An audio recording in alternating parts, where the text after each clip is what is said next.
Sa tuwing nalalapit na ang buwan ng Mayo, ang bawat mamamayan ng munting bayan ng Noveleta ay nananabik na. Ilang araw na lang ay pagdiriwang na ang Pistang Bayan. Alay sa karangalan ng mahal na patrong Santa Cruz de Noveleta at Nuestra Señora de la Paz y Buen Viaje, Reina de Noveleta.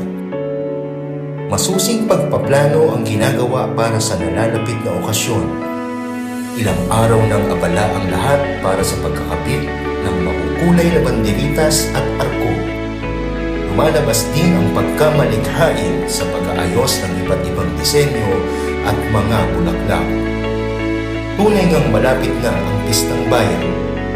Sa pag-uumpisa ng novena ay pinatutunog ng buong giting ang repeke ng kampana. Hudyat na simula na ng pista. Ang bawat pamilya ay nag-uusap na sa kung ano ang kanilang ihahanda sa hapagkainan. Ang mga musikero ay nagsisimula na rin mag-ensayo. Higit sa lahat, nadadanas na pagtungo sa simbahan upang mag-alay ng panalangin at pasasalamat. Sa araw ng karakol ay buong giliw na magsasayaw at ililibot sa buong bayan ang mga pinipintakasi ng mga patron. Ang iba'y umiindak, ang iba naman ay nagwiwisip ng pabango.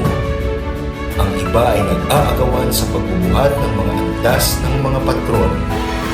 Ang lahat ay nag-aalay at naghahandog ng yaman, tulong at lakas bilang tanda ng pasasalamat sa isang buong taon ng biyaya at kagalakan.